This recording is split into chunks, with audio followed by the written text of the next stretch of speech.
Magandang araw mga katagbok. For today's video, ipukulayan na natin ang center table natin.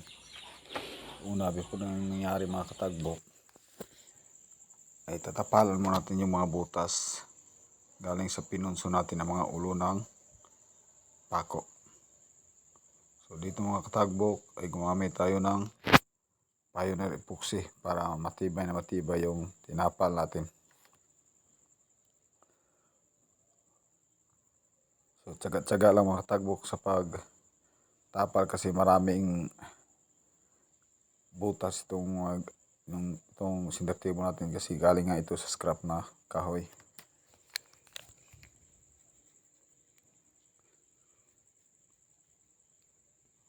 Inuna natin ang setup mga katagbok. Ito yung mga pinako natin na pinunson pagkatapos.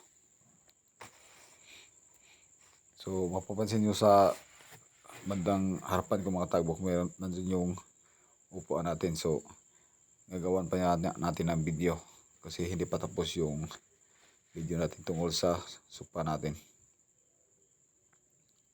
So sa ngayon, ito munang center table yung gagawin natin. So medyo matagal talaga ang pagtatapal mga katagbok. Kailangan talagang mahabang pasensya kasi kailangan mong tapalan pati yung mga maliliit na mga space at saka mga butas para pag na final ka na, wala na makikita ang butas. So pasensya lang talaga ang kailangan mga katagbok at saka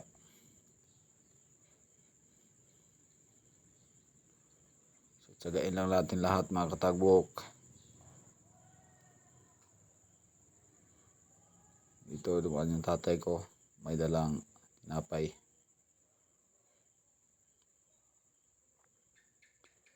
So dapat mabilisan yung pag tatapal mga katagbok kasi mabilis na tumigas yung epoxy na ang tapal natin.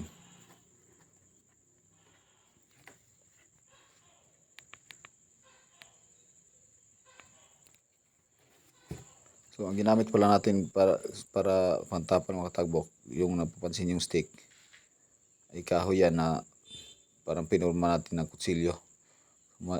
Medyo matulis siya, maliit yung sa dulo.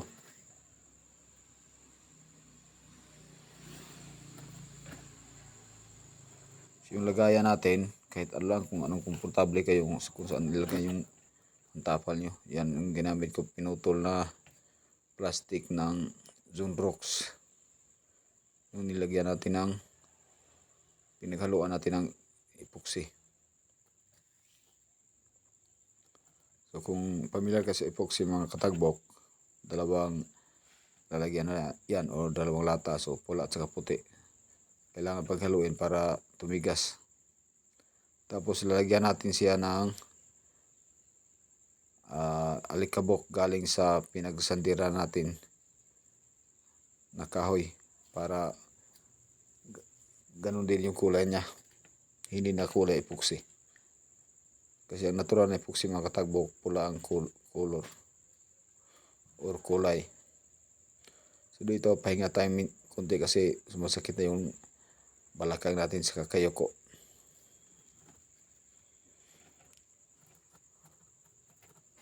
So pagkatapos ng mga katagbok, pag tumigas na yung epoxy after 24 hours, so madali lang naman talaga yan, kahit sa kalating araw titigas niya, pero ako pinapalagpas ko pa ng isang araw para matigas na matigas yung epoxy.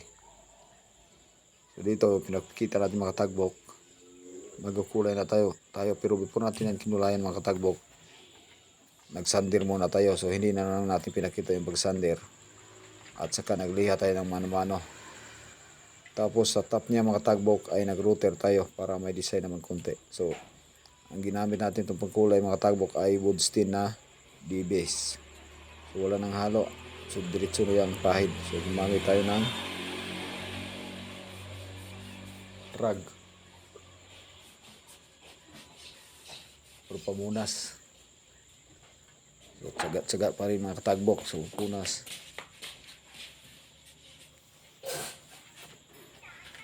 So dapat mapunasan lahat. Before pala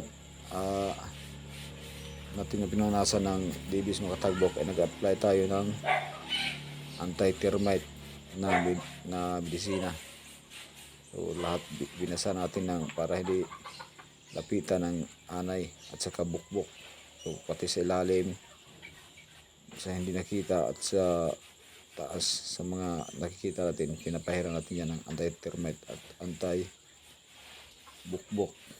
para hindi masira yung kahoy natin. Hindi nila kainin kasi sobrang mabaho. So dito mga tagbok, dapat gumamit talaga kayo ng mask kasi medyo mabaho talaga itong pinapahid natin.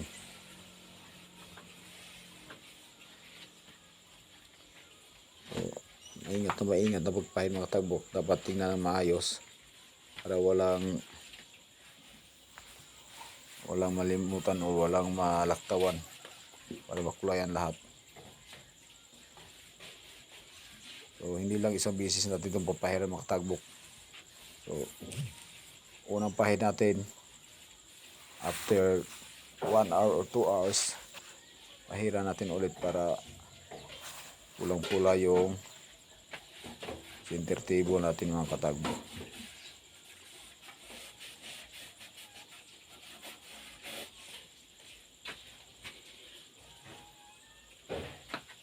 So napapansin nyo mga katagbok, kumpleto na yung sahig sa baba natin. Sinadya ko itong kulayan mga katagbok para mag-isang kulay lang, pantay lang lahat ng kulay, kasi kung ina-natural lang natin, magkakaiba yung kulay kasi tatlong klaseng kahoy yung ginamit natin ito. So yung tinatawag natin na mahogany, linog sa amin at saka Gmelina. So ang mahogany mapula yan, tapos ang linog medyo yellowish, at ang Gmelina naman ay medyo maputi. So kung na-natural natin, ang pangit tingnan kasi iba-iba yung kulay. So kinulayan na lang natin ng pula or brown mahogany. Ito ginamit ko, ito binili ko. So nabili lang ito ng 175 ang 1 litro mga katagwok.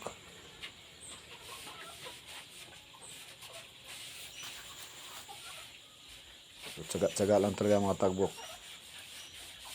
Dapat walang malaktawan para balance yung kulay.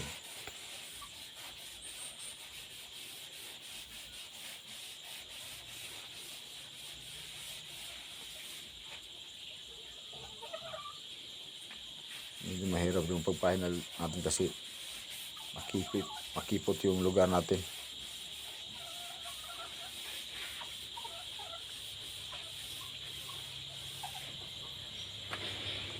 Kung makita nyo, medyo balance kasi pero manipis pa, kaya papahiram pa yan natin ulit para mag-brown red talaga. Yun, magic,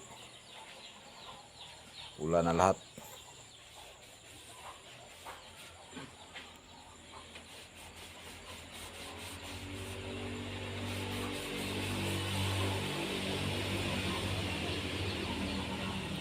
So yan, lulitan na natin mga katagbok. Nagpahid na tayo ulit.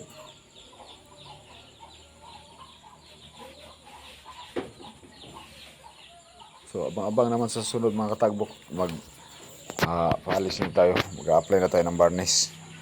So, salamat sa panonood mga tagbok. Magandang araw. Please don't forget to like and subscribe mga katagbok. Ingat palagi.